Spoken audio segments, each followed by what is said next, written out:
su amor y lealtad. En el diario estudio de nuestra lección y la palabra viva de Jesús. Sí, diariamente estudiaré mi lección. Y así el Señor ha querido que otra vez tenga este privilegio de saludarlos, amables televidentes y radioyentes. No sin antes, pues, decirles que en la Iglesia Advenimiento del Séptimo Día de los Tres Ángeles estamos muy felices de ser parte de ustedes a la distancia. Cuánto me alegra cuando me entero de hermanos y hermanas que muy lejos de aquí, de Texas, que es de donde nosotros pues transmitimos, y en especial en Dallas, a 15 minutos al oeste de Dallas, en la ciudad de Irving. Cuánto me alegra que desde acá nosotros podamos tener tantos amigos por tantos países. Yo les doy de verdad un gran saludo y un abrazo a la distancia, y con los que puedo allí por el WhatsApp, pues me escribo cuando puedo. A veces me da pena porque voy manejando y veo lo que escriben y yo no puedo responder allí. Otros a veces me preguntan algo que amerita respuestas que me llevarían tiempo. Yo estoy a lo mejor ya apurado con algún sermón que tengo que terminar para presentar. Entonces a veces me da pena porque no puedo satisfacerles completamente sus inquietudes. Sin embargo, hermanos, espero me entiendan, y de todas formas, cuando puedo yo, con gusto, pues ahí estoy para servirles. Un abrazo para todos, Dios les bendiga. Bienvenidos otra vez al estudio de la lección de la escuela sabática. Otra joven me acompaña hoy para desarrollar este estudio, Génesis Romero. Bienvenida, buenos días. Buenos días, pastor. Es un gusto estar aquí con todos ustedes, todos los que nos están viendo a través de los diferentes medios de comunicación.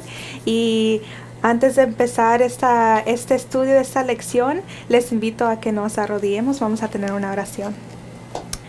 Padre nuestro que estás en los cielos, santificado sea tu nombre. Amén. Te damos gracias por otro día más de vida, por tu amor y tu misericordia. Así es. En este momento, Padre, queremos pedir de una manera muy especial por la bendición sobre este estudio de esta lección. Hemos estado estudiando sobre Josué y lo que ha estado pasando con el pueblo y con Acán, y te pedimos, Señor, por tu Santo Espíritu que nos guíe y que podamos aprender de esta lección, Señor, no nomás para los líderes, sino para tu pueblo. Todo esto te lo ponemos en tus manos y te lo pedimos en el nombre de Jesús. Amén. Amén. Aprovecho para mandar un saludo muy especial al pastor Heriberto Getial y a los hermanos de la Iglesia Advenimiento en Ecuador. También allá Alfredo Saltos, allí mismo en Ecuador. Tenemos allá 3 congregaciones en Santo Domingo de los Colorados. Tenemos dos mejor dicho, una allí en el centro y otra en la comunidad Juan Eulogio. Así que a todos ustedes, hermanos de la Iglesia Advenimiento, allí en Santo Domingo de los Colorados, a las 2 congregaciones, un saludo muy especial, y a su pastor, como dije, Heriberto Getial. Y la otra congregación allá, que la dirige Alfredo Saltos, en San Juan de Puerto Quito, saludos para ti, mi hermano, y para todos los hermanitos ahí que componen también ese grupo. Así, después de haber saludado a los hermanos, también en Ecuador, aprovecho para saludar a otros que en diferentes países también están con nosotros conectados y que pues son parte de esta familia. Bueno, creo que llegó el momento de la lección de hoy. Se llama la lección Liderazgo Verdadero ante una crisis. Y es que efectivamente, hermanos, lo que estaba enfrentando Josué era una crisis tremenda. La iglesia estaba en crisis, hermanos, allí. La iglesia en Canaán estaba en crisis. Miren cómo habían prácticamente experimentado una tremenda derrota como pueblo de Dios. Pero ante esa crisis, nosotros vimos ayer lo que Dios le dijo a Josué que tenía que hacer para poder descubrir la causa. Y vimos que Josué obedientemente se puso a hacerlo, hermanos, hasta que encontró que ahí estaba Acán. Acán, hermanos, había provocado aquella crisis. Pero es interesante ver también cómo se tiene que actuar, hermanos, ante estas crisis. Porque es verdad, tenemos que hacer un trabajo de averiguación para ver dónde está el problema. Y tenemos que, pues el pecador o los pecadores que están abiertamente trayendo este oprobio para el pueblo con sus pecados, pues tenemos que proceder en cuanto a sancionar ese pecado. Pero, hermanos, el espíritu con que hagamos eso Eso, hermanos, es muy importante porque ahí está en juego el carácter de Dios que se ha estampado en nosotros por medio de su santa ley.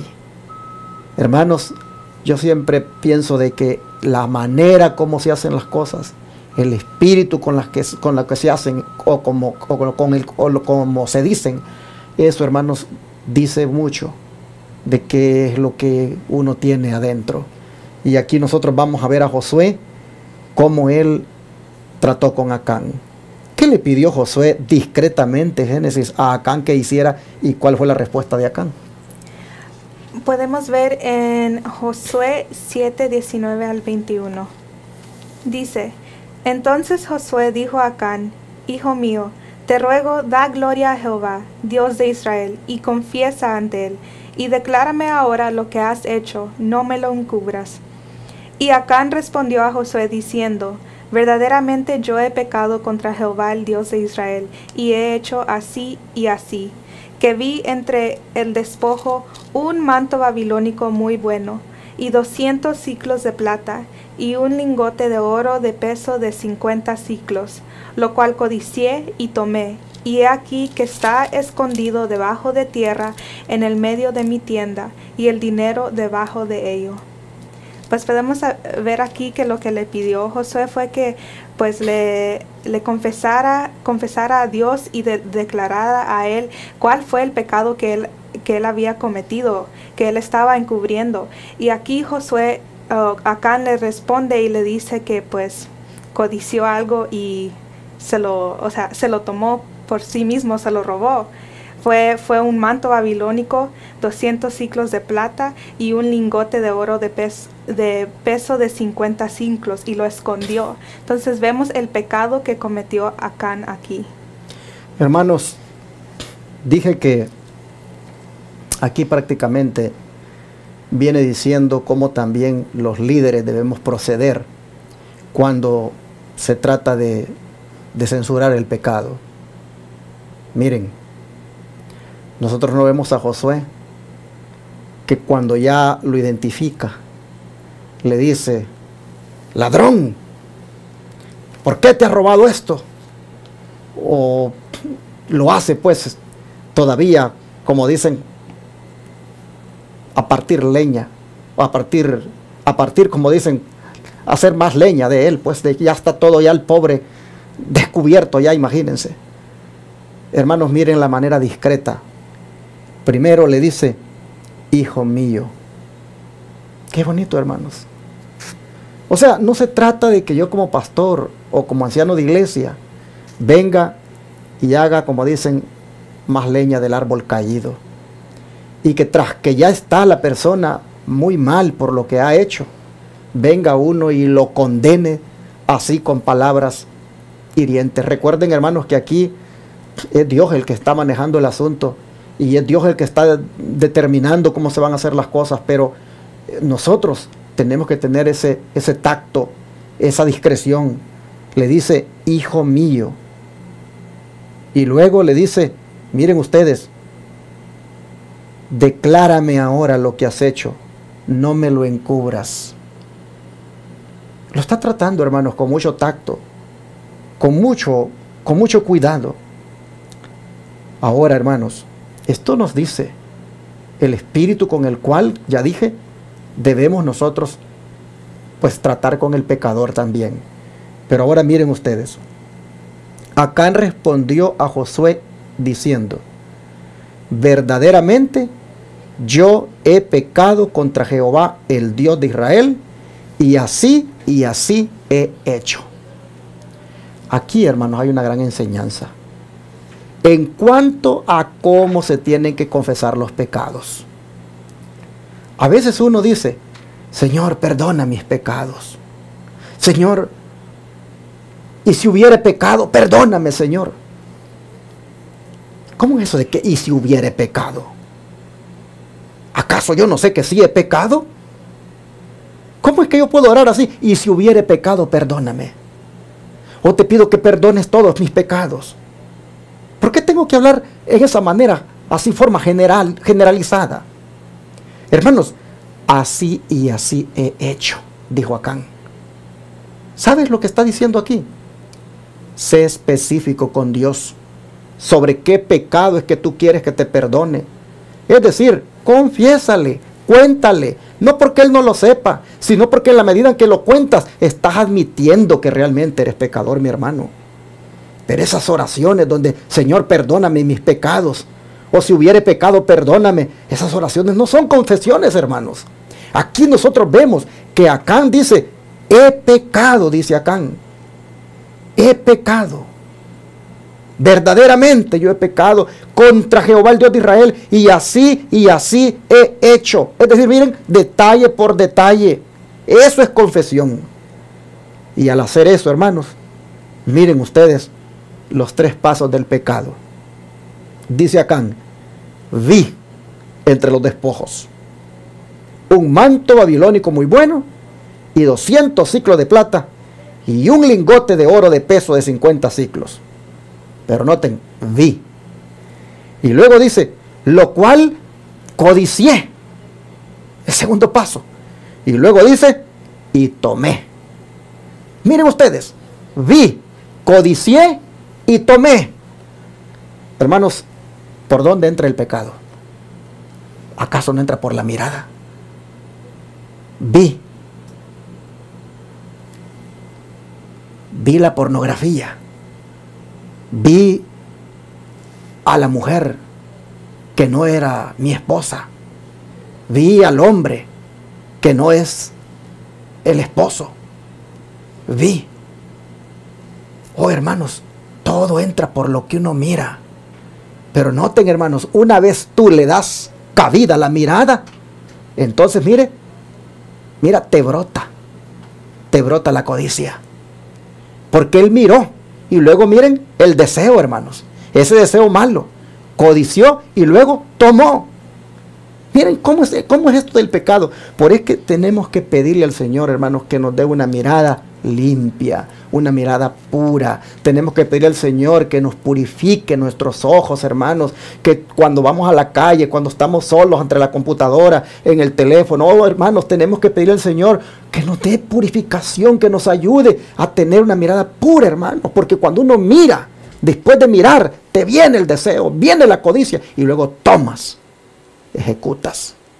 Mira cómo Acán está admitiendo. Ahora, lamentablemente, como decíamos ayer, Acán no debió haber esperado hasta este momento, cuando el proceso se estaba llevando a cabo y que las tribus se estaban acercando, que escogieron a la de Judá, que acercaron a los varones, a las familias. Acán allí pudo, hermanos, haber arreglado el asunto. Dios permitió ese proceso o puso ese proceso para que también él pudiera reconocer. Pero no, hasta que le llegó el momento, hermanos, que lo descubrieron. Y ahora cuando le descubren, interesante cuando él cuenta. Vi, codicié y tomé. ¿Qué vio? El anatema. ¿Qué codició? El anatema. ¿Qué tomó? El anatema. Es decir, lo que había sido consagrado para destrucción y lo que había sido consagrado para un uso sagrado. El manto babilónico tenía que haber sido destruido. Eso era anatema. Para destrucción tenía que estar eso consagrado. El lingote de oro y lo demás, como es la plata, eso era para el santuario. Estaba también como anatema consagrado al uso sagrado. Hermanos, ¿saben qué es lo que sucedió aquí? Acán cometió sacrilegio, hermanos. Cometió sacrilegio. Es decir, usó lo sagrado para sus propios beneficios, robándoselo. Y decía, como decía creo que antier, cuando nosotros hacemos eso con los diezmos, cuando nosotros tomamos los diezmos que son de Dios y no se los damos a Él y los agarramos para nosotros, estamos cometiendo el mismo pecado de Acán, hermano, sacrilegio también. Oh, Dios nos ayude. Así que yo puedo ver aquí, hermanos, en estos textos, número 1, el tacto, el cuidado, el amor con el cual se tiene que tratar al pecador como Josué lo está haciendo. Y número 2, que cuando se trata de confesar los pecados, los confesemos detalladamente, así y así hice, no de esa manera general. Y luego, ¿cómo realmente este pecado desgraciado, hermano, viene a arruinarle a uno la vida? Luego por los ojos, luego la codicia y luego a tomarlo. Que Dios nos ayude, hermanos. La verdad, esto tenemos que odiarlo, hermanos. Esto tenemos que detestarlo. Pedirle a Jesús que nos dé asco por el pecado. Bueno, ¿y cómo considera Dios la indiferencia en estos tiempos de crisis? Porque también si nosotros decimos, el pecado, todo el mundo, aquí todos somos pecadores. Uno mirar así las cosas, ¿cómo Dios considera esa indiferencia nuestra en Sofonías 1:12? Nos dice en Sofonías 1:12, y será en aquel tiempo que yo escudriñaré a Jerusalén con candiles, y haré visitación sobre los hombres que están sentados sobre sus residuos de vino, los cuales dicen en su corazón, Jehová ni hará bien ni mal. ¿Cómo ves tú? Creo que muchas veces cuando nosotros estamos en momentos así, que estamos indiferentes, que el pecado se nos ha hecho normal, es cuando Dios hace algo como aquí, que hará visitación sobre los hombres. Usualmente significa que habrá muerte o habrá dolor, sufrimiento o algo así. Aquí dice cuando vendrán los últimos días, muchos estarán dormidos.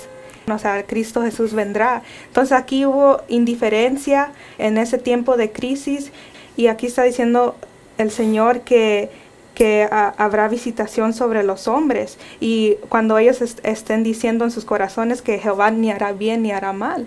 Exactamente, esa expresión, Jehová no hará ni bien ni mal, esa es una forma pues indiferente de expresarse, como quien dice, disfruta de la vida, aprovéchalo, mira, de todas maneras eres joven, y joven solo una vez vas a ser en la vida, aprovecha y tómate tus traguitos ahí de vez en cuando, y eres hermano, eres miembro de la iglesia, y de todas maneras disfruta, toma tu vino, tu alcohol. Y Dios no, piensan que Dios no va a hacer nada. Exactamente, pero dice aquí, miren, dice, si ustedes lo ven así con esa indiferencia, dice Dios, Él viene, dice, un día cuando va a escudriñar con linterna, y va a castigar a esos que reposan tranquilos, comiendo el vino asentado, y que dicen, en su corazón Jehová no hará ni bien ni mal. Hermanos, miren, el Señor quiere que tomemos en serio nuestra vida, hermanos. No quiere el Señor que juguemos con esto del pecado. No minimicemos el pecado, hermanos. No lo veamos así, de esa manera tan liviana. Esta lección lo que ha venido es a decirnos cuán serio Dios mira este asunto. Y bueno, pues el don de profecía nos va a decir en una declaración aquí acerca de esta discreción que Josué tuvo, porque me gustó Génesis cuando le dice, declárame, le dice, dímelo. No le dijo, a ver, póngase aquí delante de todos y declárele a todos, dígale a todos. No, muy discreto, dígamelo. Fue privado. Cuéntamelo, hijo mío. Eso nos dice cuán discretos debemos ser también con la persona que ha cometido un error. A ver qué dice el don profético. Dice, hay muchos que no tienen la discreción de Josué, ni sienten obligación especial de investigar errores y tratar prestamente con los pecados que hay entre ellos. Que los tales no se interpongan en el camino de los que tienen que cumplir este deber. Sí, hay personas que se deleitan también en que la persona cuando falla, pues se le avergüence. Bueno, hay gente que no, que llevémoslo a junta, no, llevémoslo al pleno de la iglesia, borrémoslo, y se deleitan, sí, hay que borrarlo, hay que limpiar la iglesia. Hay que tener cuidado, hermanos, hay que tener cuidado. Esas cosas se hacen con mucho amor, con mucha discreción. Miren, este servidor, siempre que me ha tocado tener que tratar un caso en la iglesia donde tenemos que defraternizar a un hermano, yo no me pongo allí a decir, hermanos, públicamente las cosas que el hermano ha hecho. Lo sintetizo en una o dos expresiones. De repente hay hermanos que quieren saber detalles, no se los doy. Si quieren creer en el ministerio que Dios me ha puesto a hacer, que lo crean. Yo sencillamente he hecho mi trabajo, he hecho la investigación, he visto que requiere que eso tenga que ser tratado en la iglesia, traigo el caso, lo conozco en detalles, pero no tengo por qué estarle dando detalles a la iglesia, ni el hermano que los quiera se lo tengo que dar. Y yo creo que los hermanos ni deberían tampoco estar pidiendo detalles. Sencillamente deben creer que cuando algo se trae es porque es algo que le trae oprobio a la iglesia, oprobio al pueblo de Dios. Por supuesto, estoy hablando, hermanos, de pecados que tienen que ver con la moral. Ya esas otras cosas que traen ahí los pastores hoy en día de que porque van a oír a tal predicador a un lugar, disciplinémoslo. que porque ahora están visitando una iglesia que no es de la corporación, esos borrémoslos. Esas cosas, hermano, Dios ni las aprueba. Esos son caprichos de líderes, que de eso la gente ni debería de prestarse para andar levantando la mano. Pero en asuntos que tienen que ver con la moral, que tienen que ver con pecados de quebrantamiento de la ley de Dios, que le trae oprobio al pueblo, hermanos, con discreción se tienen que manejar, y se tienen que traer al pueblo y manejarse con discreción también. Dice aquí que hay muchos que no la tienen y ni sienten obligación especial de investigar los errores, pero eso dice que no se interpongan en el camino de los que tienen que cumplir con el deber. Bueno, ¿qué sigue diciendo acerca ahora otra vez del pecado de Acán, el don profético? Dice, se me mostró que la manera en que Acán hizo su confesión fue similar a las confesiones que algunos entre nosotros han hecho y harán. Ocultan sus errores y rehúsan hacer una confesión voluntaria hasta que Dios los descubre, y entonces reconocen sus pecados. Unas pocas personas siguen adelante en un curso de conducta equivocado hasta que se endurecen. Incluso pueden saber que la iglesia está afligida. Sin embargo, sus conciencias no los condenan. No desagraviarán a la iglesia humillando ante Dios sus corazones orgullosos y rebeldes y poniendo a un lado sus errores. Qué triste, ¿verdad? Porque fue una confesión, pero no fue una confesión así de arrepentimiento de todo corazón. Y hay muchos hoy en día que como aquí, que Acán fue descubierto de esa manera, pero como estaban hablando en la lección anterior, que él tuvo muchas oportunidades de confesar su pecado, pero no lo hizo. Y es como hoy en día Dios nos da muchas oportunidades de confesar nuestro pecado, de venir ante Él, pero hasta el último momento, hasta que Él nos descubre, hasta que pasemos por una vergüenza o cualquier otra cosa, entonces ahí confesamos nuestro pecado, pero para ese punto ya nuestro corazón se ha endurecido y en ese momento pues confesamos nuestro pecado, pero no tenemos ese arrepentimiento de todo corazón. Y tristemente hoy en día en el pueblo de Dios hay muchos que cometemos ese mismo error. Exactamente, hermanos, y por eso la lección viene aquí trayendo a colación esto, para que pues nosotros, hermanos, no esperemos a ser descubiertos. Confesémosle a Dios el pecado y abandonémoslo. Y si eso trae consecuencias que otras personas se han visto involucrados, confesémoslo, hermanos, al pastor, a la dirigencia ahí del pueblo, a los que Dios tiene ahí dirigiendo el pueblo, y digámoslo.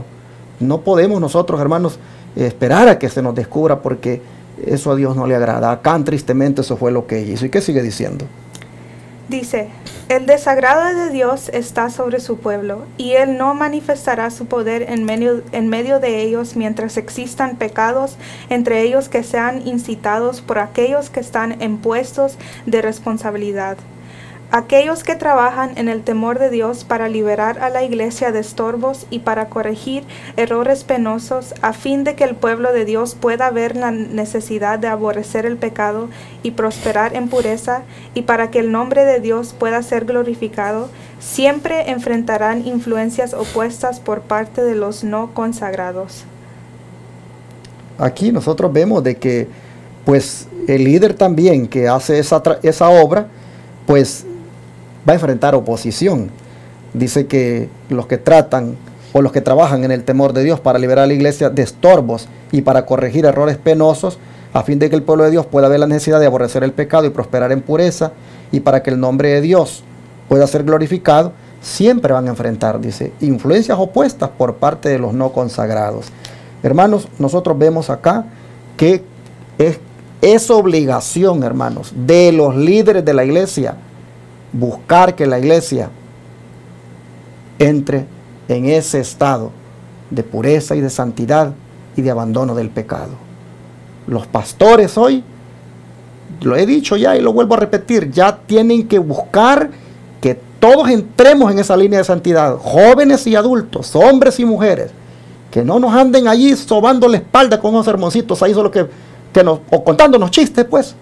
Es que, hermanos, miren, yo vuelvo a repetir, la iglesia anda como anda porque los pastores mismos se les ha olvidado que son los guías del pueblo, y ellos mismos con sus chistes que traen al púlpito y con esas que no quieren reprender el pecado ni con sermones, mucho menos tratando los casos, son responsables de cómo anda la iglesia. Aquí nosotros vemos que tenemos que evitar, hermanos, de que la iglesia se corrompa cada día, censurando el pecado.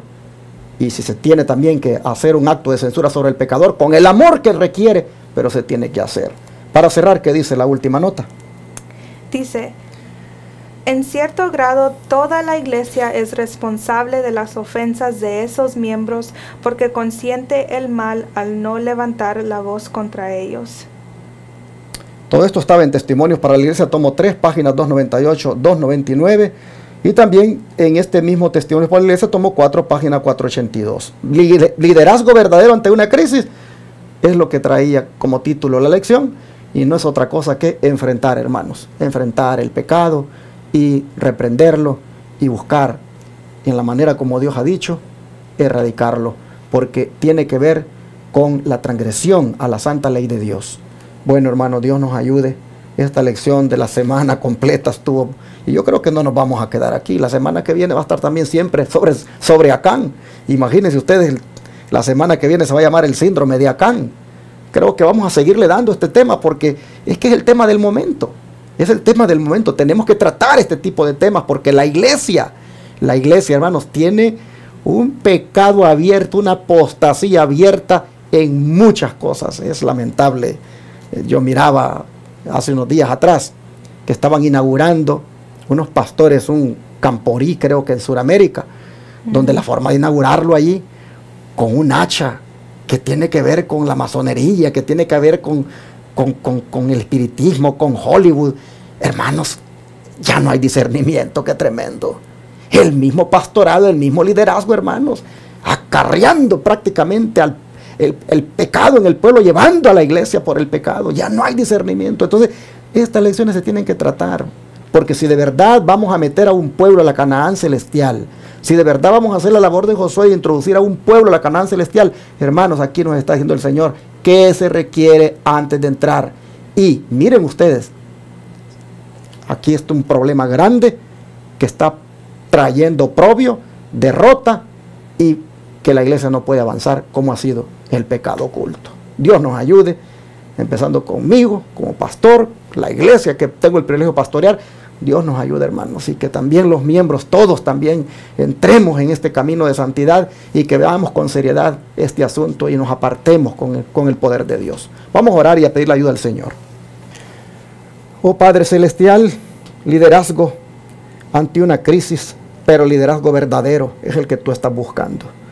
Y aquí hemos visto, Señor, que el liderazgo verdadero tiene que ser un liderazgo discreto, con amor, con mucho tacto, pero que de todas maneras tiene que llegar a fondo en esto del pecado.